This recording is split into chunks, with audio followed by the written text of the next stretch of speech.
From CGTN headquarters in Beijing, this is The Hub with Wang Guan. Hello and welcome to the program. I'm Wang Guan in Beijing. In the year 2023, China's automobile export volume skyrocketed to the top globally for the first time, with a significant increase in sales of new energy vehicles or NEVs. Not only has this domestic NEV industry chain continuously improved in recent years, but they now account for a very large share of the global market. So what's behind the impressive growth of China's NEV sector? How does it fare in the bigger picture of China's high-quality development? And is China trying to outdo the West by dominating this market, as some foreign media have suggested? Let's first look at the backstory to better understand what's going on. A revolution is quietly spreading in the heart of the world's second-largest economy. China now stands at the forefront of a global shift toward cleaner, greener mobility. Leading this transformation are new energy vehicles, or NEVs, a term that encompasses a new breed of electric cars, plug-in hybrids, and hydrogen fuel cell vehicles. In the first quarter of last year, China exported over 1 million vehicles, surpassing Japan and Germany to become the world's largest vehicle exporter for the first time. Domestically, over 400 NEV manufacturers call it home, and the quick expansion of the NEV industry is underpinned by an ambitious national plan that aims for NEVs to constitute 20% of new car sales by 2025. Stimulating the consumption of new energy vehicles will help boost effective investment and also meet the needs of public travel while promoting the green and low-carbon development of transportation industry. We are also accelerating the construction of charging infrastructure for new energy vehicles. China controls over 70% of the global lithium battery market and has installed more than 800,000 public charging points, more than any other nation in the world.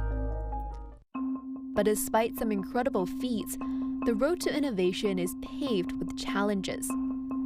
The infrastructure still struggles to keep up with demand. For instance, in major cities, the ratio of electric vehicles to charging points is roughly 5-to-1, leading to bottlenecks at public charging stations. Moreover, while NEVs reduce tailpipe emissions, the carbon footprint on the production line and the sourcing of materials like lithium and nickel raise environmental concerns. And on the global stage, geopolitical tensions over technology transfer and supply chain security add layers of complexity to China's NEV ambitions. In the US, vehicles manufactured in China or assembled with a significant amount of Chinese components have become more difficult to qualify for tax credits under the Inflation Reduction Act. This legislation encourages both domestic production and shifting supply chains away from China. The European Union has enacted similar acts. Global markets are now flooded with cheaper Chinese electric cars. And their price is kept artificially low by huge state subsidies. This is distorting our market. And as we do not accept this distortion from the inside in our market, we do not accept this from the outside. So I can announce today that the Commission is launching an anti-subsidy investigation into electric vehicles coming from China. Political imperatives stress the need for self-contained core technology and supply chain. But as for now, the momentum of China's NEV sector is not going to slow down. BYD dethroned Tesla as the world's best-selling electric vehicle maker, selling more EVs in the fourth quarter of 2023. So, will China's vision to transform its entire automotive landscape become a reality, or is it just a flash in the pan? And how fast will the development of NEVs contribute to the global effort towards sustainability? For more discussions, I'm joined today by Tyson Jominy. He's the Vice President of Data and Analytics at J.D. Power, an American data analytics, software, and consumer intelligence company. And also we have with us Xing Lei. He's the co-host of the podcast China EVs and More, and a former chief editor of China Auto Review. Gentlemen, welcome to the program. Tyson, let me turn to you first. There's so many news these days going around. Apple ditched its plan, which has been in the making for many years, to make an electric car. 2,000 employees are now shifted into an AI department. Meanwhile, we've heard from the Chinese Premier Li Qiang during the annual legislative session's government work report, whereby he said China's EVs are making somewhere around 60% of the global EV market. What do you make of these figures, and how does these numbers, especially concerning the Chinese EV and EVs, capture the scale and capacity of the Chinese electric car market? There is no doubt that the Chinese automakers are leading the world right now in terms of EV production, and certainly the Chinese market with EV sales are leading the way globally right now and taking on some very big names. I mean, what's been so interesting about the automotive industry lately, as you mentioned, I mean, companies like Apple, Google, others are having a foothold in the automotive industry really for the first time ever. And what they're finding is producing automobiles at scale is actually quite difficult. It's much harder than it seemed on the surface, and that's why we're seeing Apple, rejigger their investment and put their employees on something else, because they found it's kind of difficult to make cars at scale and at a cost-competitive rate. What do you think is behind China's relative success in at least churning out those electric vehicles, which have ended up in many developing country markets in the Gulf region, in Latin America? A few of those countries me and my team have visited. What do you make of the fact of that? I mean, China has the scale right now in terms of consumer, the number of buyers just in the country alone is many times, the next closest competitor being the United States. We sell about 14 million vehicles to consumers and about another 3 million vehicles to fleets here, whereas China's market is upwards of 2 to 3 times that size. So you have the buyers, which enables many more entrants to come in. And certainly the investment has kept up so that we see, hundreds of Chinese automakers entering the scene. It remains to be seen if there are enough buyers in the market, and that's why I think a lot of these companies are looking elsewhere, looking in Latin America, Africa, Europe, and other places right now. Xing Lei, let me turn to you. You hold a podcast which is warmly received by our car fans, and a chief theme is the new electric vehicles produced by China. How would you describe the quality and the capacity of China's electric vehicle? I think a lot of new are coming out of the China EV market. So I can probably, name 6 or 7, half a dozen. For example, new tech, the 800-volt silicon carbide platforms with 5C charging at speeds of 400 to 500 kilowatt. You're not going to see that anywhere else in the world. Battery swapping is already popularized. New battery chemistries that are using things like sodium ion with higher density, faster charging speed, and lower prices. New battery structures, the C2P, the C2B, so cell to pack, cell to body, cell to chassis. These new acronyms, new manufacturing processes, new advanced driver assistant systems that takes you, point to point. Basically, the vehicle drives itself, but the driver has to pay attention. This is pretty advanced in China. New ways of collaborating among the domestic companies, NIO with Geely and Changan in the battery swapping. New entrants. We have Xiaomi launching soon at the Beijing Auto Show. We have Huawei, big player. We have Lenovo is even playing part of it. And I think also worth mentioning is that EVs are becoming newer at faster iterations through OTA updates. The lifespan of a model in China, really 1 to 1.5 years before a refresh. Right. Xing Lei, we've heard from the government work report, which indicates that the Chinese global sales of its new electric vehicles account for over 60% of the global total. In light of all these developments, how do you interpret the concept of new quality productive forces, which has been emphasized again and again by President Xi and by the Chinese leadership in really sending out policy signals to boost the Chinese economy? Yeah, this new term is quite new to me. It's quite new, period. But I think what I've just mentioned, a bunch of how China has innovated in the smart EV sector. I mean, that's a classic example of this so-called new quality productive forces, and I think now because of that the rest of the world is really waking up. Part of the reason I believe why Apple kind of stopped is because China out innovated. They already have these tech features and they're producing these at scale and at the cost. Um, I think that's part of the reason why Apple, looked away and trying to do something else. Tyson, do you agree with Xing Lei, whereby he said, Apple has been, apparently out competed by their Chinese peers?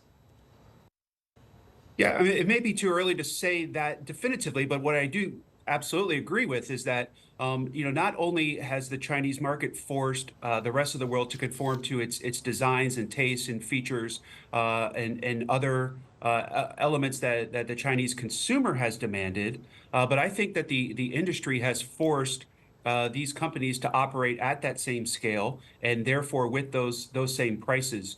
I don't think there's any debate that the Chinese EV market has some of the cheapest EVs in the world. So when a company like Apple is surveying the global EV market, they are seeing that you not only have to compete with what the Chinese consumer wants, but you have to compete with the economics that the Chinese manufacturers bring. And that is a very cheap price. I can't say definitively that that's why they pulled out, but I would say that's part of their calculus. Right, Tyson, in 2023, China's automobile production and sales exceeded 30 million units, maintaining its status as the world's leading country in automobile production and sales for 15 consecutive years. Now, with 30 million vehicles, it means that for every 3 new cars sold, 1 is made in China. How do you see these dominance influencing the global automotive industry, let's say, in terms of marketing and pricing?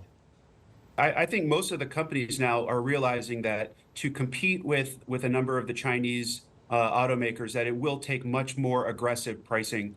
I think we've seen it even from Tesla having to get much more aggressive in their prices to maintain their lead, certainly in the U.S., but now, as we know, have fallen to number 2 globally behind BYD in EV sales. So I think it is forcing a lot of automakers to have to think differently and to get to that level of scale. One thing we're seeing here in the U.S. is that there is still a very strong demand here in the U.S. for internal combustion engines. And many of the players here in the U.S. market have sort of turned back to that part of the market, which would be their strength, and really slowing down their investment in the EV space. I think that's possibly a strategic error at this point because we know that globally, the Chinese market is influencing how quickly the rest of the world will convert to electric vehicles and to NEVs in general. So that turning back right now to ICEs is probably a short-term gain, but perhaps giving up long-term advantage for these companies. So I see that the market has really influenced not only what we're designing and taking into account Chinese tastes and preferences, but again, really competing at that much more aggressive price point. Right. Let me ask you, Xing Lei. China has held the top spot in the production and sales of new energy vehicles for 9 consecutive years, has been instrumental in driving the transformation of the global automobile industry. How do you think has the new energy vehicle industry changed in face of China's rise? 9 years, China has been a big NEV market. But if we go back 10 years or even 15 years, when China put in that 10-city, 1,000 NEV project, I think it's a culmination of this plan, and now we're finally seeing its fruition. And I think some of the people outside of China might be surprised that it seemed that this had only been happening recently, but in fact, this is years in the making. And now we're actually going into a period where China is moving away from a domestic-led market to a export overseas led market, as you've seen the numbers. Right, talking about overseas competition and overseas supply chain positioning. In the first 2 months of 2024, GAC Irons factory in Thailand officially started production with a planned annual capacity of 50,000 vehicles. At the same time, BYD signed a land pre-purchase agreement to build a passenger vehicle factory in Hungary, that is a European Union member state. It will be the first Chinese automobile company with a passenger car factory in the European Union. How do you perceive the future prospects of NEV venturing into the European market and from China, and given the very volatile geopolitical situation? So you're not global if you're not in Europe or eventually in the US. So what you're seeing happening is after importing of these EVs, now you're seeing actions of building locally. And back to here, on the state side, really the headline has been China setting up shop in Mexico, whether it's the EV players, whether it's the auto players, whether it's the battery companies. And I think Mexico would be an important hub for now for that part of the region and South America, with US and North America eventually, depending on the geopolitical landscape, because this is an election year here in the US, so there's a lot of recently there's been a lot of geopolitical actions being taken in Europe as well.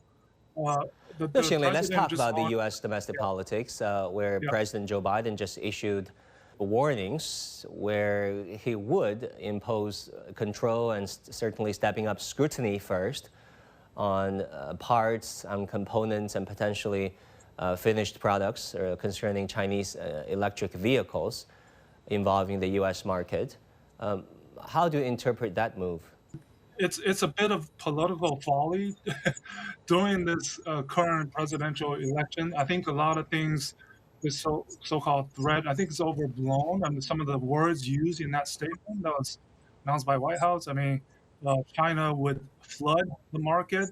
It hasn't happened. No Chinese brand, domestic brand, except the ones such as Volvo, Polestar, some of the Buicks, built in China or only sold in China, but no Chinese indigenous brands are on sale yet. So I think, given the current election year and the environment, I think the China companies, they're again, as I said, they're studying this closely, and they'll be tactical on their moves going forward. Tyson, what do you think? Why is Joe Biden targeting the Chinese EV market, potentially working with the U.S. market and consumers? Yeah, the seeming contradiction in many Western countries, including the U.S., is that the governments are incentivizing consumers to buy EVs because they're too expensive. So we give incentives to consumers, and yet at the same time are concerned that prices get too low with the entry of Chinese EVs and automakers into Western automotive markets. So the governments are trying to fight this battle of both too high EVs and yet not wanting low price EVs.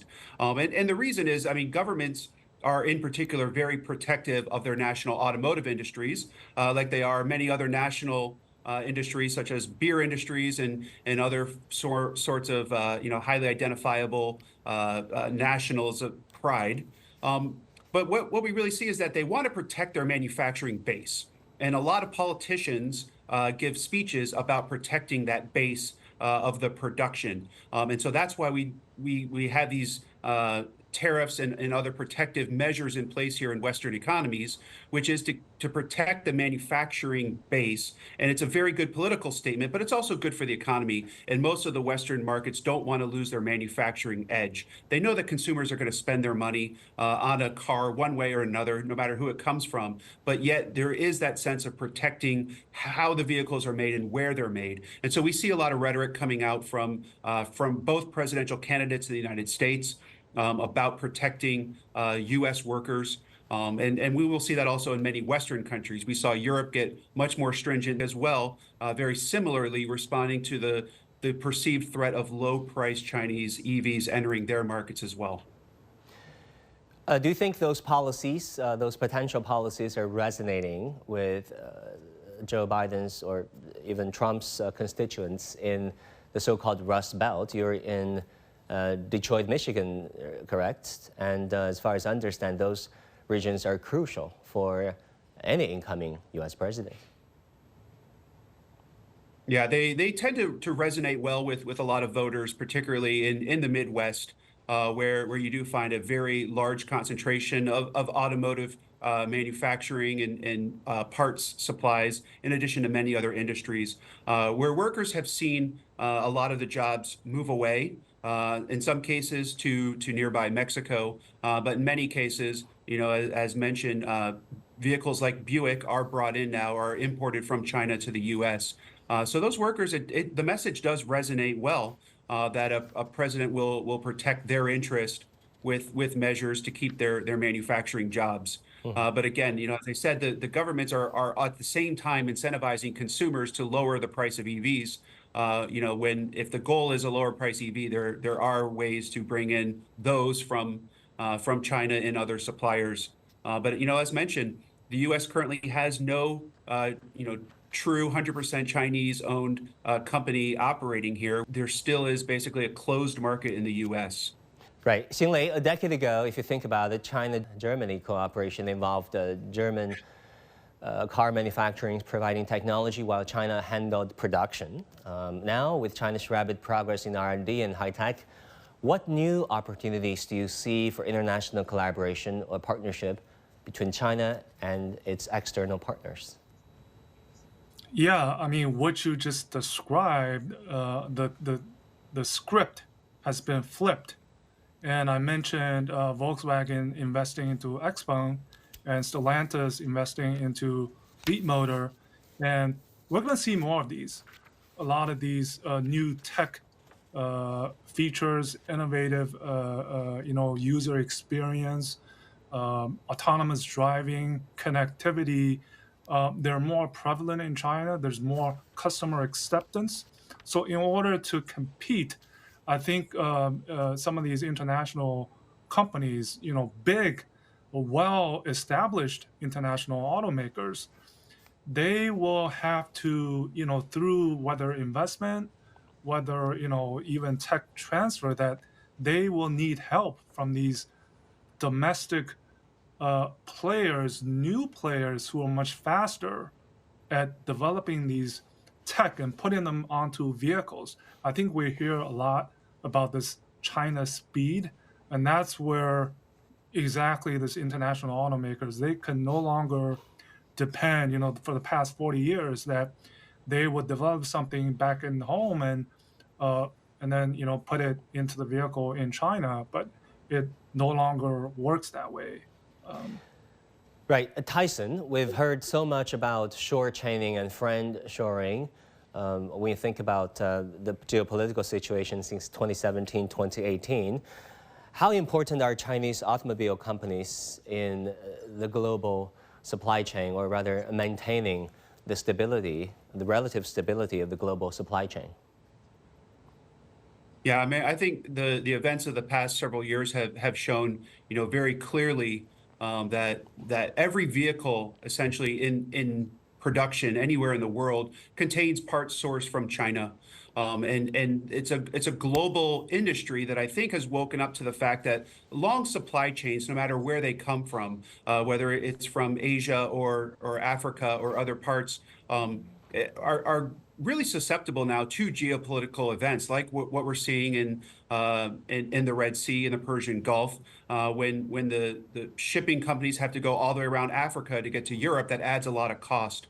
So I think we're going to see further transitioning here to onshoring or friendshoring, where you do have your manufacturing base closer to home than it was before. But I think it's been made pretty clear to us over the past several years, and in the U.S. in particular this year, when more stringent requirements went into effect to receive the federal incentive on EVs. And we actually added a stipulation that if there's a mineral sourcing coming through China those vehicles wouldn't qualify for the $7,500 incentive from the government. Wow. And on January 1st, we saw most EVs fall out of that ability to qualify, which means that nearly every single EV sold in the United States contains critical parts coming from China. But I would just say, it has been made clear really since 2019 that the supply chain was a little too long, the tails were too long, and so we're seeing a lot of movement toward bringing production closer to home, even in light of these geopolitical events and more aggressive stance on wanting to protect native industries. Right. Xing Lei, I do have some China-related questions. Here in China, people are saying many different things about the electric vehicles. Some say the challenge of having vehicles without charging stations, and some are complaining rather that having charging stations without vehicles, they have this like a battery anxiety or a fear of running out of battery on the street if they owned an electric vehicle. How widespread is this anxiety, as far as you know? Well, I wouldn't say it's the anxiety is as big as here in the U.S. I spent 2 months back last summer, and I tested out several EVs and the charging infrastructure. And the way I could describe it is, the big cities, I don't think there's any anxiety. I think a very important reason that it's different here than the U.S. is China has one standard, and here you're seeing automakers, adapting the Tesla NACS standard, while there's many others that are still using the CCS standards. Whereas in China, it's any charger that you go to, it's a scan and charge process because the charging port is standardized, and also the availability and the quality, as well as the network. It's all there. At least in the big cities. That's what I've experienced. Right, right. Tyson, we've heard from the Chinese premier when he said that China's economy is expected to grow around 5%, or at least that is the target. How would you evaluate that go? How do you see that becoming a reality? Yeah, we are measuring J.D. Power how consumers are voting, both with their stated opinion about the vehicles they own, as well as with their wallets when they are buying vehicles. And we are taking that level of data, and we are watching very closely what is motivating consumers to buy their vehicles right now. And so we're watching both the price metrics for new and used vehicles. Watching that very closely to ensure that, as the economies are growing, both of China, Western Europe, United States, that consumers are able to afford their vehicles. Right now, the biggest concern, I think, globally in the automotive industry is the affordability of vehicles. Most consumers are seeing prices go up, and we are seeing a very high interest rate environment out there. And so as we're seeing economies grow, as we're seeing 5% growth, China target is a very aggressive, strong growth rate. That will enable many more consumers to get in the market. And at J.D. Power, as they enter, we will be watching closely to see what they're trading in, what sort of motivated them, and how that new vehicle is performing in their lives, and if they are enjoying the ownership process. Tyson Jominy and Xing Lei, thank you both for joining us at this hour. And that's it for this edition of The Hub. Thank you so much for tuning in. Our news coverage continues on CGTN. Bye and take care.